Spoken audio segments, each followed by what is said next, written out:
राधे राधे, जय श्री कृष्णा। मैं सीमा सिंह बड़ों को चरण स्पर्श, छोटों को प्यार और बराबर वालों को तहे दिल से नमस्कार करती हूँ। आज हम चातुर्मास का छठा अध्याय सुनेंगे। अब तक हमने 5 अध्याय सुने हैं। अगर आपका कोई भी अध्याय सुनने से छूट गया है तो डिस्क्रिप्शन बॉक्स में मैं उसका लिंक छोड़ दूंगी। आप वहां से अपना छूटा हुआ अध्याय सुनकर पुण्य लाभ कमा सकते हैं। और अगर आपको यह अध्याय अच्छे लग रहे हैं तो इन्हें ज़्यादा से ज़्यादा लाइक करें, अपने दोस्तों और रिश्तेदारों में ज़रूर शेयर करें ताकि उन्हें भी चातुर्मास के महात्म्य को सुनने का संपूर्ण फल प्राप्त हो और आपको इसका पुण्य लाभ मिले। और हमेशा की तरह आपसे एक करुण रिक्वेस्ट है कि अगर अभी तक आपने मेरे चैनल को सब्सक्राइब नहीं किया है तो कृपया मेरे चैनल को सब्सक्राइब करें ताकि मेरा आगे आने वाला वीडियो सबसे पहले आपको मिले। धन्यवाद। आइए अब हम चातुर्मास के महात्म्य का छठा अध्याय सुनते हैं। ब्रह्मा जी नारद मुनि से बोले कि हे नारद मुनि, चातुर्मास में यज्ञ हवन कराने से दीर्घायु संतान की प्राप्ति होती है। जो मनुष्य चातुर्मास में भागवत कथा करवाता है उसे धन, पुत्र, सुख, वैभव सभी सिद्धियां प्राप्त हो जाती है। वह मनुष्य सुंदर स्त्री का सुख भोगता है। 10 सहस्त्र वर्ष तक तपस्या करने से जो सिद्धि प्राप्त होती है वही सिद्धि, वही मंत्र मात्र चातुर्मास में स्नान व्रत करने से ही मिल जाता है। जो व्यक्ति चातुर्मास में रात्रि जागरण भजन कीर्तन में बिताता है उसे दीर्घायु संतान सुख की प्राप्ति होती है। ऐसे व्यक्ति को स्वयं विष्णु भगवान वरदान देने के लिए आते हैं। हे देव ऋषि, जो व्यक्ति चातुर्मास में स्नान व्रत दान पुण्य करने में बिताता है उसे प्रथम महीने में अग्निहोम, दूसरे महीने में वाजपेयी यज्ञ, तीसरे महीने में अश्वमेध यज्ञ और चौथे महीने में राजसूय यज्ञ करने जितना फल मिलता है। इस फल से संसार में न यज्ञ है, न विद्या है, न जप है, न दान है, न व्रत है। उस मनुष्य को समस्त तीर्थों में जाकर स्नान करने, दर्शन करने, 88,000 ब्राह्मणों को भोजन कराने से जो फल मिलता है वही फल मात्र चातुर्मास में जागरण करने, स्नान और व्रत करने से ही मिल जाता है। जो मनुष्य चातुर्मास में अर्धरात्रि से सूर्य उदय तक जागरण करता है, भजन कीर्तन नृत्य करता है, ढोलक पेटी मंजीरे बजाता है और फिर ब्राह्मणों को भोजन कराता है, गरीबों को अन्न वस्त्र रुपया दान करता है, वह इस जीवन में समस्त सुखों को भोग कर मरने पर विष्णु पद को पाता है। ब्रह्मा जी कहते हैं कि हे नारद मुनि, अब मैं तुम्हें चातुर्मास के तपों का वर्णन सुनाता हूँ, तुम ध्यान से सुनो। भगवान विष्णु का षोडशोपचार विधि से पूजन करना सबसे बड़ा तप है। लेकिन अगर कोई मनुष्य चातुर्मास में भगवान विष्णु का षोडशोपचार विधि से पूजन करता है तो उसका इसका बहुत बड़ा भारी फल मिलता है। गृहस्थियों के लिए स्त्रियों के साथ मासिक धर्म के सिवाय कभी भोग न करना भी तप है। चातुर्मास में कभी असत्य न बोलकर सत्य ही बोलता है तो वह भी महातप है। चातुर्मास में कायिक, वाचिक, मानसिक तीनों में किसी भी प्रकार की हिंसा नहीं करनी चाहिए। सदैव अहिंसा में ही तत्पर रहना यह भी एक बहुत बड़ा तप है। जो व्यक्ति चातुर्मास में क्रोध का त्याग करता है, लोभ, अहंकार, चोरी, झूठ का त्याग करता है तो वह भी एक बहुत बड़ा तप है। किसी से किसी प्रकार का वैर भाव न रखना, दुर्व्यवहार न करना, छोटों से प्यार, बड़ों को इज्जत करना भी सबसे बड़ा तप है। चातुर्मास में पंचायतन पूजन भी सबसे बड़ा उत्तम तप है। तब नारद मुनि ब्रह्मा जी से बोले कि हे ब्राह्मण, ये पंचायतन पूजा किस देवता की करते हैं, कैसे करते हैं, इसका क्या फल मिलता है, कृपा करके आप हमें विस्तार से बताइए। और आज से पहले ये पंचायतन पूजा किसने करी, उसे इसका क्या फल मिला, वह कथा भी हमें सुनाइए। ब्रह्मा जी कहते हैं कि हे नारद मुनि, प्रातः और मध्या में सूर्य देव के मंडल के बीच में पूजन करें, रात्रि को मध्य में चंद्रमा का पूजन करें, मंडल के अग्नि कोण में सब विघ्नों के नाश के लिए गणेश जी का पूजन करें, लाल चंदन और लाल फूल चढ़ावें, नैऋत्य कोण में सुगंधित चंदन, पुष्प, फल नैवेद्य से भगवान विष्णु का पूजन करें, जिससे मनुष्य पुत्र, पौत्र, धन, सुख, वैभव और सभी सिद्धियां प्राप्त करता है। ब्रह्मा जी आगे बोले कि हे नारद मुनि, ईशान दिशा में सफ़ेद पुष्पों से भगवान शिव का पूजन करें। जो व्यक्ति ऐसा करता है वह रोग, दोष और अकाल मृत्यु से छूट जाता है। इन पांचों देवताओं का पूजन पंचायतन पूजा कहलाती है और चातुर्मास में इसका विशेष फल मिलता है। सब पर्व कालों में दान देना सदैव ही तप है। जो मनुष्य फल की इच्छा से चातुर्मास में फल का दान करता है उसकी सभी मनोकामनाएं भगवान विष्णु महेश पूरी कर देते हैं। जो मनुष्य चातुर्मास में इंद्रियों को नियम से रखता है, संयम से रहता है, तो यह भी महान तप है। इन तपों को चातुर्मास में पारण करने वाला कभी नरक का गामी नहीं होता। चातुर्मास में काम के वशीभूत नहीं होना चाहिए, क्योंकि चातुर्मास में ब्रह्मचार्य से रहने वाला व्यक्ति भी कठोर तपस्या करने जितना बताया गया है। क्योंकि चातुर्मास में अगर कोई व्यक्ति ब्रह्मचार्य से रहता है तो वह भी कठोर तप में गिना जाता है। क्रोध, लोभ, मोह, माया का परित्याग करना भी कठोर तप है। अहंकार से बड़े बड़े मुनि भी पाप कर डालते हैं, इसलिए अहंकार का त्याग करना भी सबसे बड़ा तप है। ज्ञानी पुरुषों को कभी भी अहंकार नहीं करना चाहिए। चातुर्मास के व्रतों को धारण करने वाले के लिए नित्य प्रति यज्ञ हवन जरूर करना चाहिए। चातुर्मास के ये सब तप ऋषियों ने कहे हैं। जो मनुष्य हरि के शयन में केवल शाकाहार रहते हैं, ब्रह्मचार्य का पालन करते हैं, उनके सभी पाप क्षीण हो जाते हैं और वह निसंदेह मोक्ष को प्राप्त होता है। हे नारद मुनि, मैं सत्य कहता हूँ कि जो मनुष्य चातुर्मास में इस तरह से रहता है उसे चांद्रायन व्रत करने जितना फल पाता है। उसको एक एक दिन में एक एक यज्ञ का फल करने जितना प्राप्त होता है। ये सभी बड़े भारी तप में गिने जाते हैं। जो कोई भी चातुर्मास में इन व्रतों को धारण करता है वह ज्ञान को प्राप्त होकर जीवन मुक्त हो जाता है, इसमें कोई संदेह नहीं है। जो कोई भी चातुर्मास में इन व्रतों को धारण करता है वह ज्ञान को प्राप्त होकर जीव मुक्त हो जाता है, इसमें कोई संदेह नहीं है। जो कोई भी इस कथा को पढ़ता है, सुनता है, सुनाता है, वह स्वयं भगवान उसकी देह में आकर वास करते हैं। मनुष्य की देह में जब तक ही पाप गर्जना करते हैं जब तक कि चातुर्मास के व्रतों को मनुष्य धारण नहीं करता। इन व्रतों को धारण करने से मनुष्य के पाप इस प्रकार से नष्ट हो जाते हैं जैसे मृग समूह सिंह की गर्जना से भाग जाते हैं। ब्रह्म हत्या, जो भी बड़े बड़े पाप हैं, वे सब चातुर्मास के व्रतों से नष्ट हो जाते हैं और उस मनुष्य को किसी प्रकार से भी नरक का भय नहीं सताता। वह मनुष्य आवागमन के चक्र से छूट जाता है। वह दोबारा कभी गर्भगृह के दुख को नहीं झेलता। उस व्यक्ति के लिए यम का मार्ग सुगम हो जाता है।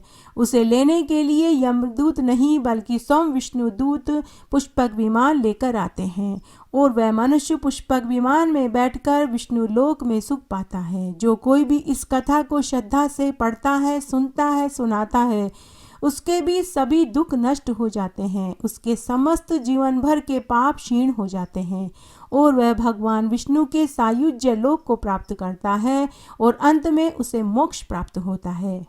इस संबंध में मैं आज आपको एक पौराणिक कहानी सुनाने जा रही हूँ। एक बार बहुत छोटा सा गांव था। उस गांव में एक बुढ़िया माई अपनी टूटी फूटी झोंपड़ी में रहती थी। बुढ़िया माई भगवान महादेव की परम भक्त थी। वह रोज शिव मंदिर में भगवान महादेव को जल से सींचने के लिए जाया करती थी। उस बुढ़िया माई के पास चढ़ाने को और कुछ नहीं होता था, न कोई फूल, न दक्षिणा, न ही कोई रुपया। उसी बुढ़िया की झोपड़ी के बगल में एक सेठानी की हवेली थी। वह सेठानी भी रोज महादेव जी की पूजा करने के लिए जाया करती थी। उसकी पूजा की थाली में सभी सामग्रियां होती थी। पंचामृत, आंकड़े और धतूरे का फूल, वील पत्र, पुष्प, दक्षिणा, नारियल, घी का दीपक, अगरबत्ती इत्यादि। दोनों ही बुढ़िया अपने अपने तरीके से महादेव जी का पूजन करती थी। तब एक बार की बात है, चातुर्मास का महीना चल रहा था। गरीब बुढ़िया जल का लोटा लेकर महादेव जी के मंदिर में शिवलिंग को सींचने के लिए जा रही थी। तभी रास्ते में अमीर बुढ़िया मिल गई। तब अमीर बुढ़िया ने गरीब बुढ़िया से कहा कि अरे बहन, चातुर्मास का महीना चल रहा है, लेकिन तुम सिर्फ जल का लोटा लेकर आई हो, कोई पूजा का सामान लेकर नहीं आई। तो गरीब बुढ़िया अमीर बुढ़िया से बोली कि बहन, मैं बहुत गरीब हूँ, भिक्षा मांग कर पेट पालती हूँ, मेरे पास पूजा का कोई सामान नहीं है और मैं कहाँ से लाऊंगी, मेरे पास तो कोई रुपया ही नहीं है। तब उस अमीर बुढ़िया ने गरीब बुढ़िया से कहा कि बहन, तुम मेरी थाली में से पूजा का सामान लेकर पूजा कर लेना। इस तरह से गरीब बुढ़िया अमीर बुढ़िया से पूजा का सामान लेकर पूजा करने लगी। समय बीता। एक दिन इसे संयोग ही कहें कि दोनों बुढ़ियाओं की एक ही दिन मृत्यु हो गई।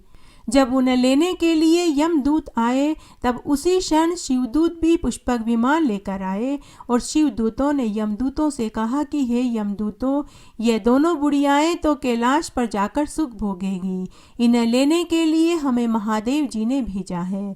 ये दोनों ही शिव भक्त हैं, इन्होंने पूरी उम्र शिव जी की पूजा करी है। तब उन दोनों बुढ़ियाओं को मरने के बाद शिवलोक का वास मिला, पर उनमें भी उस अमीर बुढ़िया को माता पार्वती जी की सखी बनने का सौभाग्य प्राप्त हुआ, क्योंकि उसने पूरे चातुर्मास में उस गरीब बुढ़िया को अपनी थाली में से पूजा की सामग्री दी थी।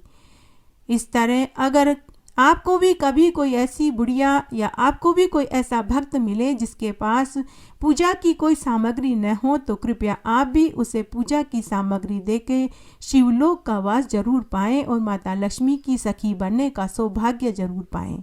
चातुर्मास में सभी कहानियों के साथ में धर्मराज जी की कहानी सुनने का बहुत पुण्यफल मिलता है। आइए अब हम धर्मराज जी की एक पौराणिक और सच्ची कहानी सुनते हैं। एक छोटा सा गांव था। उस गांव में एक ब्राह्मण ब्राह्मणी अपने 2 लड़कों और एक विधवा पुत्री के साथ रहते थे। वह ब्राह्मण पति पत्नी बहुत निर्धन थे। वे घर आए अतिथि का सत्कार करते थे। वह रोज एक अतिथि को भोजन कराने के बाद ही भोजन करते थे। यह उन्होंने नियम ले रखा था। संजोग से अगर कोई अतिथि उनके घर नहीं आता था तो वे गाय को घास खिलाकर, चिड़िया को दाना पानी डालने के बाद ही भोजन करते थे। एक बार चौमासे में लगातार कई दिनों तक बरसात होने से ब्राह्मण के आंगन में अतिथि तो क्या, कोई चिड़िया गाय तक भी नहीं आई।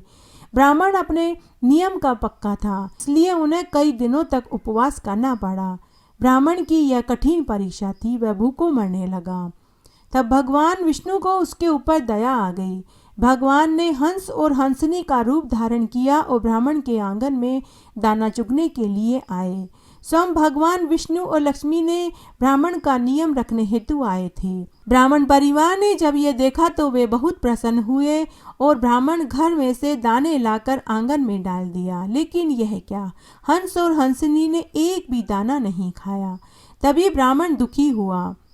यह देखकर ब्राह्मण को बहुत दुख हुआ। तभी हंस का वाचा फूटा और वह बोला कि हे ब्राह्मण, हम तो मान सरोवर के हंस हैं, हम तो सच्चे मोती ही खाते हैं। यह सुनकर ब्राह्मण दुविधा में पड़ गया।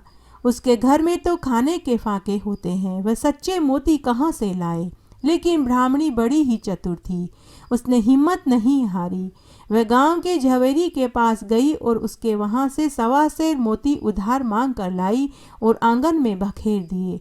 हंस और हंसनी ने दाने चुगे, पानी पिया और उड़ गए। 4 दिन से भूखे ब्राह्मण दंपति ने शांति से भोजन किया। भोजन करने के बाद ब्राह्मण की लड़की जब बर्तन मांजने आंगन में आई तो वहां उसने देखा कि कोने में एक मोती पड़ा हुआ था। उसने वह मोती उठाकर तुलसी क्यारे में डाल दिया। दूसरे दिन ब्राह्मणी जल्दी उठकर नहा धोकर जब तुलसी क्यारे में पानी डालने के लिए गई तो उसने देखा कि तुलसी की डाल पर मोतियों की लड़ी लटक रही थी। यह दृश्य देखकर ब्राह्मणी अचंभे में पड़ गई। उसने यह बात अपनी लड़की को और ब्राह्मण को बताई। सभी को बहुत खुशी मिली। फिर ब्राह्मणी तुलसी क्यारे में से मोती बीनकर 1.25 सेर मोती झवेरी के घर जाकर दे आई। झवेरी पानीदार मोती देखकर बहुत खुश हुआ। वह मन ही मन सोचने लगा कि मैंने तो बहुत हल्के मोती इसे दिए थे, लेकिन यह तो बहुत ही कीमती मोती लेकर आई है। झवेरी ने उन मोतियों की एक माला बनाई और अपनी लड़की के गले में पहना दिया। हार पहनकर झवेरी की लड़की वहां के राजा की लड़की के साथ खेलने के लिए महल में गई तो राजकुमारी ने उसके गले में झिलमिलाती मोतियों की माला देखी तो ऐसी ही माला बनवाकर देने के लिए अपने राजा पिता से हट करने लगी। राजा ने उसी समय झवेरी को बुलाया और कहा कि जैसी माला तुमने अपनी लड़की के लिए बनाई है, वैसी ही माला तुम राजकुमारी को भी बना करके दो। झवेरी चिंता में पड़ गया। वह मनी मन सोचने लगा कि ऐसे पानीदार मोती तो अब उसके पास नहीं है। उसने उसी समय राजा से कहा कि हे महाराज, ऐसे पानीदार मोती तो इसी गांव के ब्राह्मण के घर में है। ये मोती उन्हीं के घर से मेरे पास आए हैं। राजा ने तुरंत ब्राह्मण के घर जांच करवाई तो उसको मालूम हुआ कि ब्राह्मण के आंगन में एक तुलसी क्यारा है, उसमें ऐसे पानीदार मोती उगते हैं। यह सुनकर राजा ब्राह्मण के घर एक मंत्री के साथ पहुंचा और पानीदार मोती से लचकती तुलसी क्यारी को देखकर उसे बड़ा आश्चर्य हुआ। राजा के मन में लालच पैदा हो गया।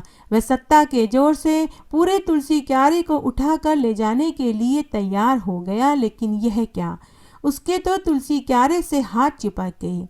राजा न हिल सकता था न डुल सकता था। यह देखकर राजा के मंत्री ने कहा कि महाराज, मुझे क्षमा करना, छोटा मुंह बड़ी बात बोल रहा हूँ।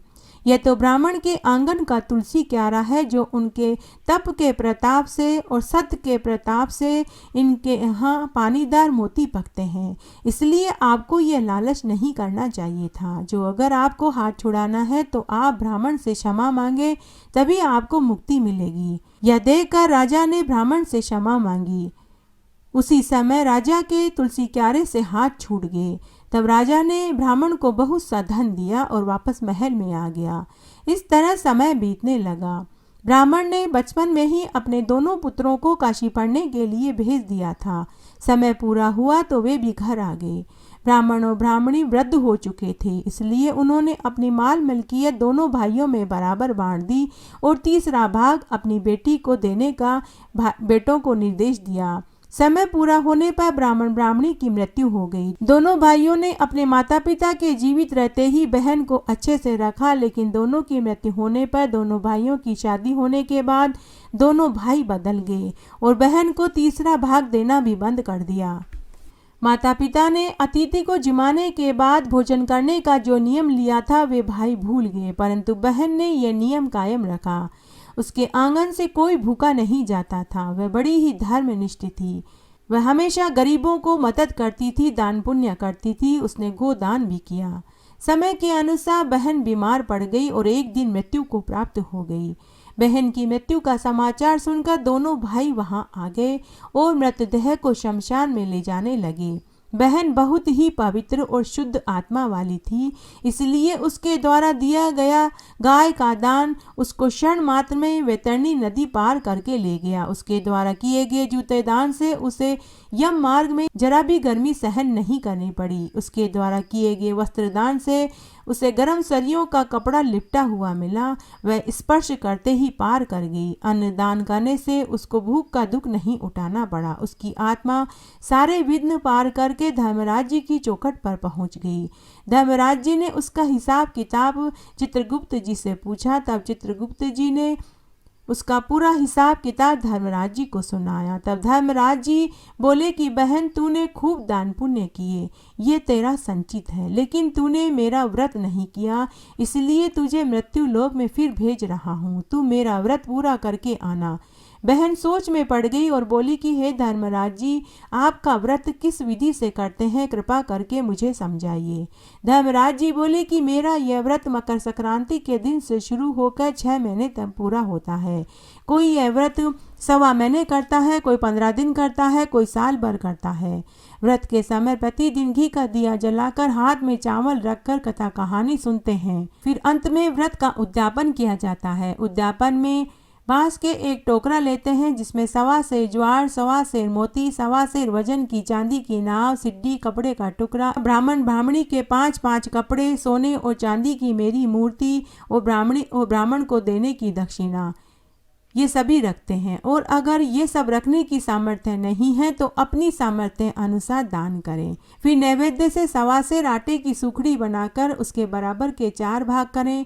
एक भाग छोटे बच्चे को, दूसरा भाग गाय के ग्वाले को, तीसरा भाग प्रसाद के रूप में कुटुंब से खाएं और चौथा भाग बांट दें। तब बहन बोली कि हे धर्मराज जी, मैं आपका व्रत जरूर करूंगी। उसी समय धर्मराज जी ने उसकी आत्मा को उसके मृत शरीर में छोड़ दिया। नीचे धरती पर उसको जलाने की तैयारी हो रही थी। तभी मृत शरीर में उसमें हलचल हुई। तभी लक्ष्मी जी बुढ़िया का रूप धरकर वहां पहुंची और उन लोगों से बोली कि ठहरो ठहरो, अभी आग मत लगाना, मुझे लड़की का मुंह देखना है। वह कहते हुए शव के पास गई और उसके मुख पर हाथ फेरने लगी। तभी वह शव जीवित हो उठा और अंगड़ाई लेते हुए बहन उठकर खड़ी हो गई। वहां खड़े सभी लोगों ने यह दृश्य देखा तो आश्चर्य में पड़ गई। बहन को जीवित देखकर दोनों भाई खुश हो गए और उसे अपने घर ले जाने लगे। लेकिन बहन अपने भाइयों से बोली कि मैं तो अपने ही मकान में जाकर रहूंगी, और वह बहन लक्ष्मी रूप में उस बुढ़िया को अपने साथ लेकर चली गई। लड़की लक्ष्मी रूप वाली उस बुढ़िया से बोली कि बुढ़िया माई, मेरे व्रत के प्रताप से मैं तुझे भी धर्मराज जी के पास स्वर्ग में ले जाऊंगी। माँ जी, आप मेरे साथ स्वर्ग तो चलेंगी ना। इस तरह बहन अपने ही मकान में आई और उसने धर्मराज जी का व्रत किया, उद्यापन किया। समय होते ही उसकी मृत्यु हो गई। धर्मराज जी के दूत उसको स्वर्ग में ले गए। बहन स्वर्ग सिधार गई। उस समय घर में जगमगाते दिए जले, आंगन में कक्कू के पगले मंड गए, मोती के सतिया बन गए। सब देखकर आश्चर्य में पड़ गए। इस प्रकार धर्मराज जी के व्रत के प्रताप से तथा दान पुण्य से बहन को स्वर्ग में स्थान मिला, साथ में उस बुढ़िया को भी मिला। हे धर्मराज जी, जो कोई आपका व्रत श्रद्धापूर्वक करे उस पर अपनी कृपा दृष्टि बनाए रखना और उसकी आत्मा को सद्गति प्रदान करना। इस तरह आज मैंने आपको चातुर्मास के इस अध्याय में चातुर्मास की कहानी सुनाई, साथ ही धर्मराज जी की कहानी सुनाई। आशा करती हूँ यह आपको जरूर पसंद आएगी। मेरे साथ बने रहने के लिए आपका धन्यवाद। आगे की कथा कहानी के लिए भी आप इसी तरह मेरे साथ बने रहें। धन्यवाद।